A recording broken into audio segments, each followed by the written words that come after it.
So, ayun, nakatortang talong na ako. Naano ko na yan siya dito. Nalinisan ko na rin siya dito. Si Archie. Ajoy! Ito na lang yung natira yung donut ko. Habang nagluluto ako, nagkakape rin ako. Pero lumamig na yung kape ko. Ay, ayan o. Tapos, ito naman yung kay Arin.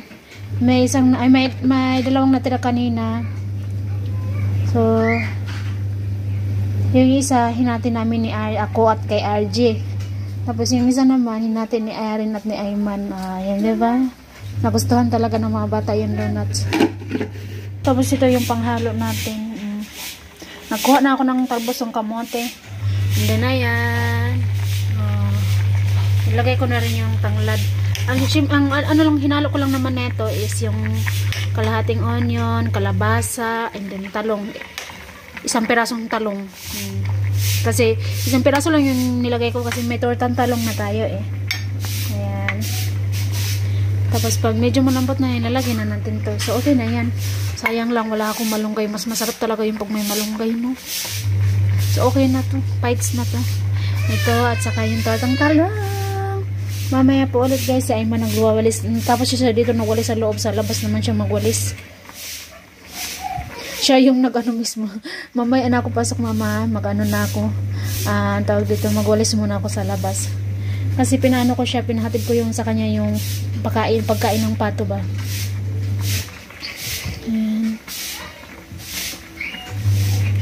Lutuin ko muna guys. So mamaya po ulit. Kain na kami.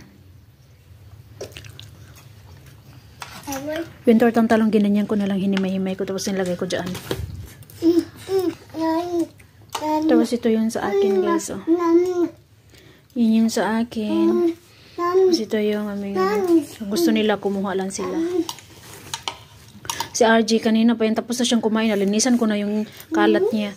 Tapos kami naman ngayon. Mamaya po ulit guys. Kain po tayo. Kain po muna kami guys. So ayan na. Dahil napagiling na yung bigas na binilad ko ng isang araw. No, kailan yun? Oo. Napagiling na siya. So gumawa na ako ng ni RG. Ayan na siya lahat. Hanggang dito lang. Okay na to. Magtatagal to.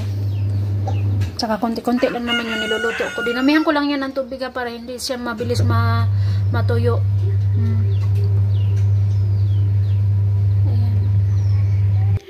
And ito na lang yung natira sa tinapay namin. Ililipat ko siya sa maliit na planggana. Para matanggal na, madala ko na rin yun dito. O doon, malikpit ko na rin to. At saka ito na lang yung maliit yung lagay ko dito. Piliin ko muna yung mahaba. Tapos yung mga pino, ilagay natin sa plastic. Kasi, ang ginagawa ng mga bata, lalo si Ayman, pag kumakain siya ng ganito sa Arin, is nilalagay nila sa loob ng tiyaan nila. Tapos ginaganyan na, dunudurog-durog nila sa kutsara, yung ganun. Yung parang sa atin lang ba, sa Pilipinas din. Ako, naalala ko tuloy. Ako dati sa Pilipinas, kumakain din ako. Kahit hindi naman sa Pilipinas, kahit naman na ngayon dito din. Kumakain ako ng, kunwari, pag nagkape ako, nilalagyan ko ng kaunting kanin, tapos kakain na ako. Okay na ako doon. Ayan. Lilipat ko muna to guys ha. So, ayan na siya lahat guys ha. Yung mga dyan ko nilagay. Yung mga durog dito ko muna nilagay. Sakto na siya. Yung ito naman, hindi na natin yan kukunin. Ano na natin yan. Bigay na natin yan sa pato. May mamantika pa oh. Yung taas lang yung kinuha ko. So, okay na to. So, ayan na siya. Pinalitan ko ng pangtakip din. Nawalasin ko na rin siya dito. Yan. Yung electric pan, hinahayaan ko yan dyan siya guys. Kasi kunwari, pag once na pag-uwi ng mga bata sa school, tapos kailangan ko laban yung mga damit nila. Tapos, hindi yan matutuyo kasi ngayon taglamig talaga, hindi matutuyo pag walang hangin ba. Kaya ginagawa ko, pinapaanuhan ko sa electric pan yung mga school uniform nila. Pag nilalabhan ko, kunwari pagdating niya, si Aimon talaga yung pinaka-late. Grabe guys, kung umuwi siya dito, aalis siya ngayon. Ngayon is nasa mga 9:10, kailangan nasa, ano na siya, nasa kalsada na siya nakaantay. Maaga sila ngayon pumasok ng school, and then, ang tagal umuwi. Maaabot yan siya na minsan alas 5, minsan minsanan lang yan guys, pero ang kadalasan uwiin sa Iman late talaga, nasa mga 5, minsan 5:20 yung ganun. Kasi sinatanong ko yun sa Iman, tinanong ko din yung driver kung bakit ang late ni Iman masyado hinatid. Ganun. Sabi nila is, inuuna daw nila yun muna yung malalayo. Tapos, kasi yung driver ng bus is dito rin banda sa taas, nakatira sa amin ba. Doon sa may kalsada patungong sa school na yung Aren. Doon din sila nakatira, so dire-diretso na daw. So, hindi lang naman si Ayman yung huling hinahatid, marami din. Kaya si Ayman talagang late na, kung wala pa gusto kong laban yung uniform niya. Oh. Kay Aren, okay lang kasi alas 3, kukunin ko na si Aren dito. Mamaya po ulit guys. Tingnan nyo ang lapot to. Oh. Pero palulutuin ko pa talaga yan. Matagal ko siyang niluluto, parang yung lutong-luto talaga ba? Basta, matagal ko siyang pinapakuluan. Ayun na, kumakain na sina Aren at si RJ. Ayan. Tapos si Ayman naman is na-prepare na siya. Siya na yung nag-prepare. Ayan, ito yung niluto nating gulay. Napagod na. Okay na to. Pero nakakuha na ako ng para kay Ayman ha. Tapos ito yung pinaglutuan natin ng minarinate ko kagabi. Ito siya guys. So ayan yung, ito yung kay Ayman ha. Ayan, gulay ni Ayman. Tapos ito. 2 piraso lang yung binigay ko. Kasi konti lang. Nagmarinate lang ako ng konti lang. Bumili lang ako na 1 kilo kagabi. Ayan. Tapos ito. 3 ang natira. Sa kay Ayman 2. Aren din 2. Tapos gulay. Yung gulay naman ni Aren, dahil wala akong baon na maliit, dito ko ilalagay na lamang. Sana hindi masira. Wala kasi akong ganito talaga eh. Ito matagal na to sa akin. Iningat-ingatan ko lamang. Ayan. So, ito na yung kay Ayman. And then, ito kay Ayman din ito. Kalahati sila, ano tawag dito, yung sa isang apple, hati sila. Sa isang pipino rin is hati sila. Tapos, isang pirasong saging. Umitim na yung apple ko. Nakalimutan kong ibabad sa asin. Maganda talaga siya pag ibabad sa asin kasi para hindi siya umitim. Na-try ko na kasi.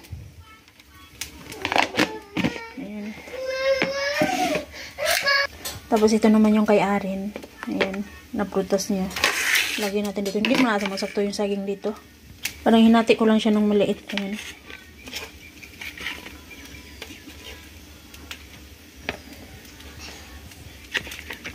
Yung pipino, kaya ko nilalagyan ng pipino guys. Kasi gusto nilang kainin to pag once. Lalo na pagka may kanin. Pero kadalasan talaga ni Ayman ni Aren. Mahilig silang parang papak-papakin lang yung pipino ba. Hindi magsakto yung saging. Try mo kung nga, saglit lang po ha.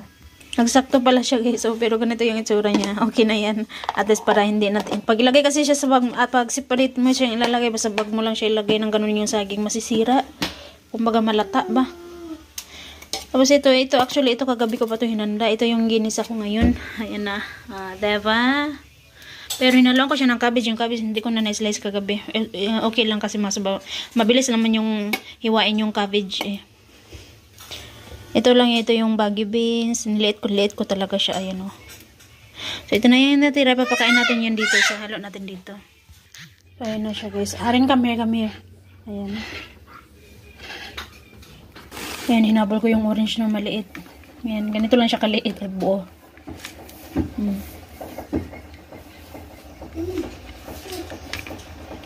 Kay Ayman lang kay Aren. Hindi na kasi magsakto kay Aren. So, okay na yan.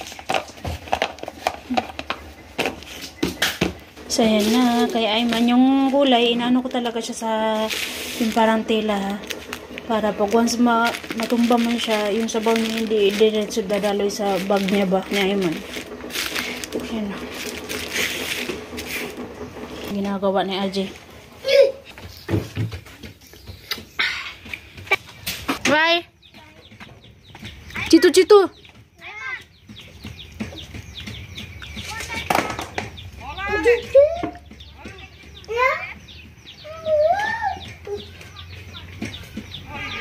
Chito Ayman, bas ayo!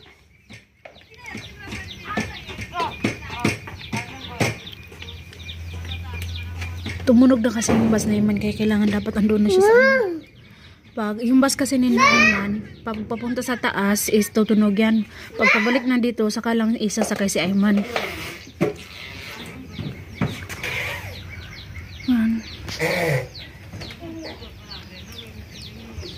Halis na kami, hatid na namin si Arin. Ayaw magpahawak ni RJ sa kay Arin lang. Takot siya. Gusto niya talaga humawak din sa akin.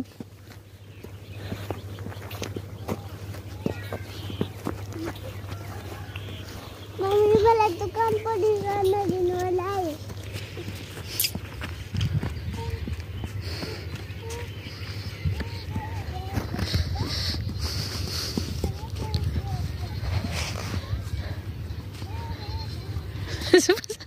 Natuwa talaga ako nito kay RJ pag naglalakad siya, parang lasing ah.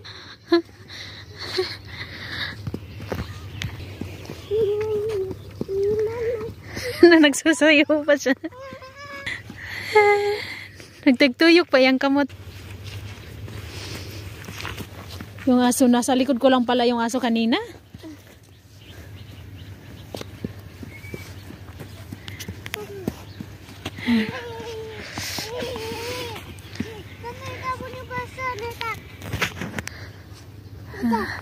Kita punya besar mami. Okay, okay, Chito, let's go. Uwi na kami ni RJ.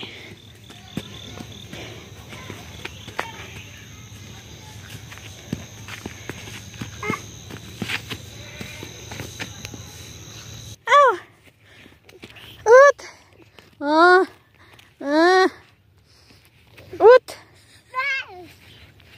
Ang batang to parang lasing lang kung maglakad ah.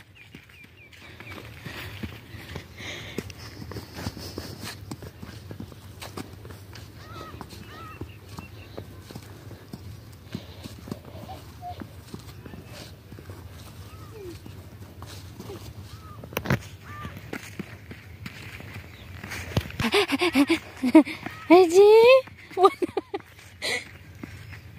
Ano yung bata?